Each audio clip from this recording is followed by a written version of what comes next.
यादवों का नेता, राजपूतों का नेता, भूमिहार का नेता, दलितों का नेता, पासवान का नेता, मांझी का नेता, अरे सबका नेता है। और जब ओवैसी आकर कहता है बताओ तुम्हारा नेता क्या है, तो सब ये राम और शान की जोड़ी एक और बोलते हैं अरे ये तोड़ने आया।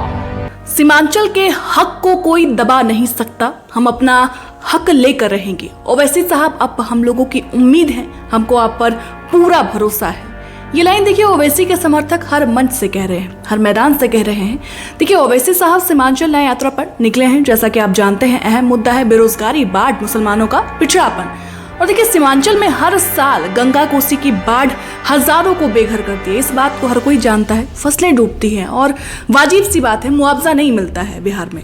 बेरोजगारी के चलते युवा पलायन को मजबूर हैं। हम और आप दिल्ली, मुंबई, बेंगलोर में रहते हैं, अपना गुजारा करते हैं। स्कूलों में देखिए शिक्षक और अस्पतालों में दवाइयों की कमी रहती है। अब ओवैसी इन्हीं मुद्दों को अपनी आवाज दे रहे हैं। कल से शुरू हुई उनकी ये यात्रा 27 सितंबर तक किशनगंज, अररिया, कटिहार और पूर्णिया में चलेगी। देखिए ओवैसी को उम्मीद है कि जिन मुद्दों को वो उठा रहे हैं वह आम लोगों के हक की बात है और लोग इससे प्रभावित हैं। ऐसे में सवाल क्या है? ऐसे में सवाल ये है कि क्या ओवैसी सीमांचल की सियासत की बाजी ठीक उसी तरह पलट देंगे जैसे 2015 में लालू यादव ने मोहन भागवत के आरक्षण बयान को हथियार बनाकर भाजपा को धूल चटाई थी। आखिर 2015 में ऐसा क्या हुआ था, इस पर भी चलिए बात करते हैं। देखिए 2015 विधानसभा चुनाव में लालू प्रसाद यादव ने मोहन भागवत के बयान को एक बड़ा मुद्दा बना दिया था। उन्होंने बीजेपी और आरएसएस पर आरक्षण खत्म करने की साजिश का बड़ा आरोप लगाया था। लालू यादव ने कहा था कि अगर हिम्मत है तो कोटा खत्म कर दो, देश के 80% दलित पिछड़े तुम्हें करारा जवाब देंगे। इस बयानबाजी ने चुनावी माहौल में जबरदस्त असर डाला था और सीमांचल समेत पूरे बिहार में महागठबंधन को मजबूती दी थी।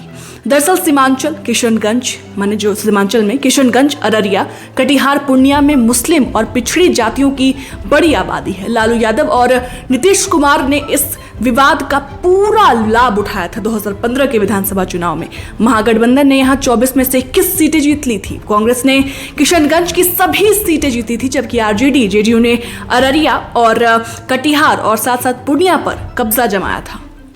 और देखिए एनडीए सिर्फ और सिर्फ 2 से 3 सीटों पर सिमट गई थी 2015 के विधानसभा चुनाव में। सीधे तौर पर आरक्षण विवाद महागठबंधन की जीत का बड़ा कारण उस वक्त माना गया था।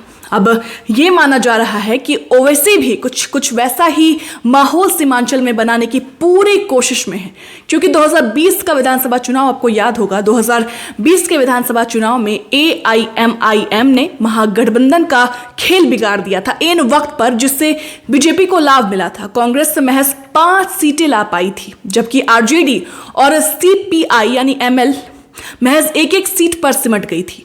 8 सीटें जीतकर बीजेपी सबसे बड़ी पार्टी बिहार में बनी थी, जबकि जेडीयू को 4 सीटें मिल पाई थी।